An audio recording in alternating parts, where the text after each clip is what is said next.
Hey Jay, How you doing? also with Arizona Sports. I remember March of this year, you talked about how with the layoff, short layoff going from Miami to here, you had to tweak a couple of things physically. Monty referenced the conversation you guys had about the layoff and how you guys can use it. How are you using what you learned last year for this year with the short layoff? What's great for you, man? Yeah, I'm just trying to prevent any type of anything negative with my body going backwards. I'm just trying to do everything I can to prepare myself physically. You know, mentally, obviously, it's a thing that that you can wear out a little bit mentally. But I think I've done a good job of just trying to take it one day at a time, leading up to this point, and try to get my body into the best shape as possible. Obviously, with the new guys, our younger teammates, I just try to tell those guys we got to take care of our bodies this year. It's back to a normal schedule, so we will have days in between our games that we can really take care of our bodies and minds. But we got to really be on top of it this year and moving forward into this year. So I'm aware of it. Our coaching staff is aware of it. We're just trying to do as much as possible just to have no setbacks in that area. Nice to meet you as well.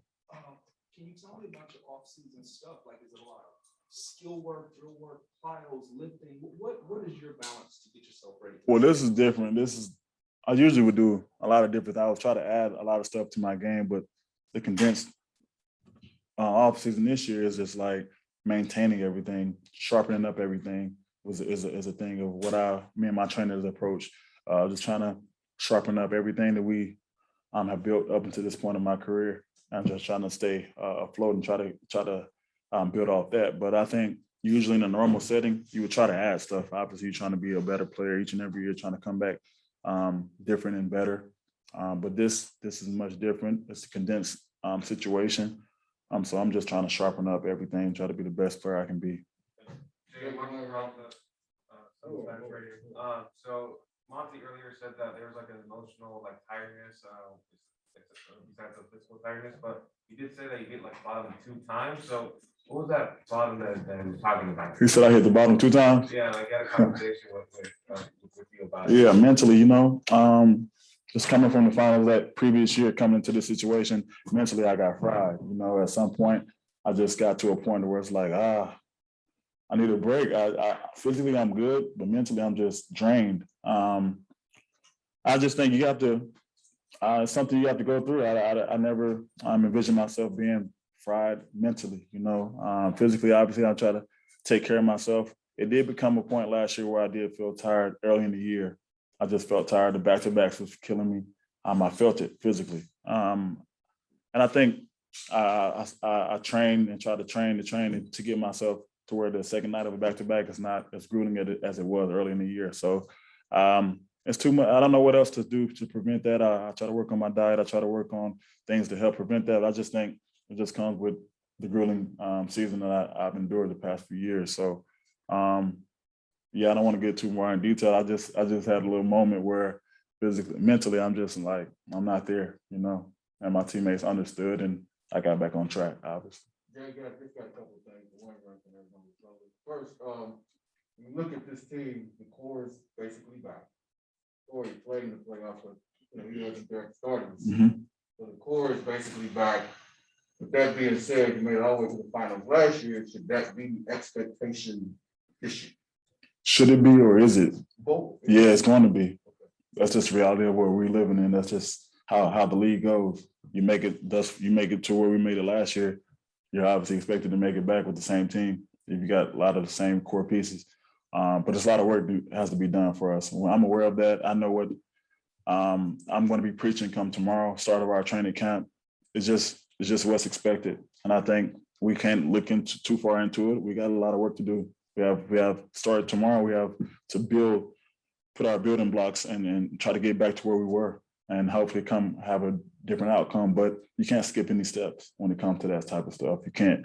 There's just no way around it. You can't put yourself in the finals the next year. You have to build your way. You have to earn that.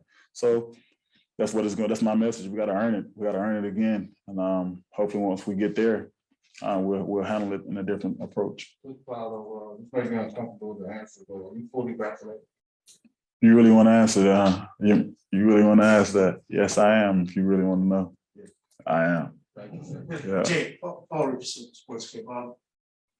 Last year, you were asking how guard guys bigger, stronger than you. How much more will having JaVale in the game with you help you out when you're asked to guard so many out of big size players? Yeah, well, I think JaVale's gonna do a good job of just helping us in some areas in that aspect of just size, being able to match up.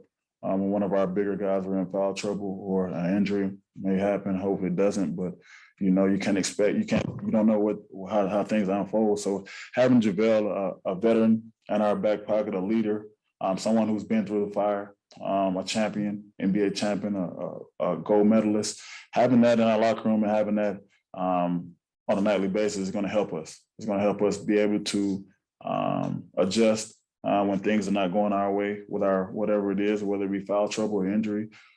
Just something to have, a piece for us to have, and something to grow on and build off of. So I think it's he's a very monumental piece for us moving forward.